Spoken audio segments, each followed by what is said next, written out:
सबसे पहले बात बंगाल चुनाव की करेंगे। आज दिल्ली में बीजेपी केंद्रीय चुनाव समिति की बैठक है। इस बैठक में बचे हुए उम्मीदवारों की फाइनल लिस्ट तैयार होगी।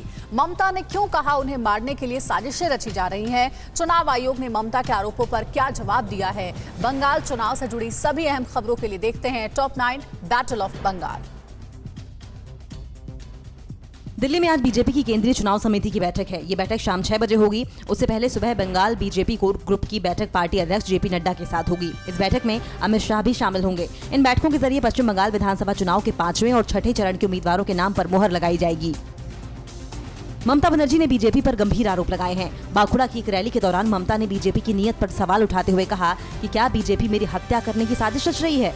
इलेक्शन कमिशনের কাজে ইন্টারফেয়ার করছেন, ডে টু ডে কাজে ইন্টারফেয়ার করছেন, আর আমাদের বিরুদ্ধে রেগুলার আমার সিকিউরিটির মেন চার্জে যে তাকে পর্যন্ত সরিয়ে দেওয়া হয়েছে। ওরা কি চায়? প্রাণে মেরে ফেলতে চায়।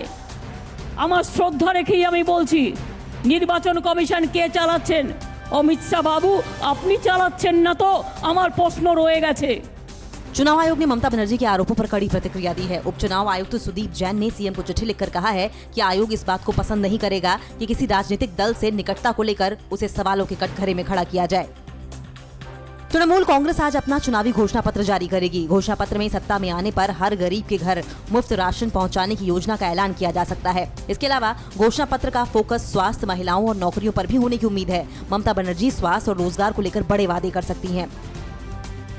घोषणा पत्र जारी करने से पहले पश्चिम बंगाल की मुख्यमंत्री ममता बनर्जी की मुश्किलें बढ़ गई हैं। निर्वाचन आयोग ने हर गरीब के घर तक मुफ्त राशन पहुंचाने की योजना के ऐलान को लेकर पुरुलिया के जिला निर्वाचन अधिकारी से रिपोर्ट तलब की है। आयोग ने पुरुलिया के डीएम से ममता के चुनावी सभा में इस ऐलान की अनएडिटेड वीडियोग्राफी भी तलब की। बंगाल का दंगल दिन पर दिन दिलचस्प होता जा रहा है। ममता के नेतृत्व में टीएमसी ने अपनी पूरी ताकत झोंक दी है। मुख्यमंत्री ममता बनर्जी लगातार लोगों के बीच पहुंच रही हैं और बीजेपी की नीति और नियत को लेकर सवाल खड़े कर रही हैं। आज ममता बनर्जी की 3 रैली है। 2 रैली झारग्राम में और 1 रैली पश्चिम मिदनापुर में है। पश्चिम बंगाल चुनाव जीतने के लिए बीजेपी ने अपनी पूरी ताकत झोंक दी है। आज यूपी के सीएम योगी आदित्यनाथ उदलगुरी के कोलाई ग्राम सभा में एक जनसभा को संबोधित करेंगे। वहीं केंद्रीय मंत्री स्मृति ईरानी आज 3 जनसभा में हिस्सा लेंगी। स्मृति ईरानी ढेकिया, चांदीपुर और गोकुलपुर में जनसभा करेंगी। पश्चिम बंगाल विधानसभा चुनाव के पहले चरण के चुनाव प्रचार के दौरान बीजेपी के रथ में फिर तोड़फोड़ का आरोप लगाया गया है। बीजेपी ने आरोप लगाया कि बाबा साहेब भीमराव अंबेडकर सम्मान यात्रा के रथ में तोड़फोड़ की गई है और ड्राइवर के साथ मारपीट की गई। बीजेपी अध्यक्ष जेपी नड्डा ने टीएमसी पर हमले का आरोप लगाया है। पश्चिम बंगाल के हुगली में कल रात चुनावी रंजिश में हुई फायरिंग में प्रशांत राय नाम का बीजेपी कार्यकर्ता बुरी तरह घायल हो गया। बीजेपी ने टीएमसी पर फायरिंग करवाने का आरोप लगाया है। बीजेपी का कहना है कि कुछ दिन पहले भ्रष्टाचार के मामले को लेकर टीएमसी कार्यकर्ता पर केस दर्ज कराया था। टीएमसी ने इसे निजी रंजिश बताया है। फिक्र आपकी, सोमवार से शुक्रवार रात 9 बजे सिर्फ TV9 भारतवर्ष पर।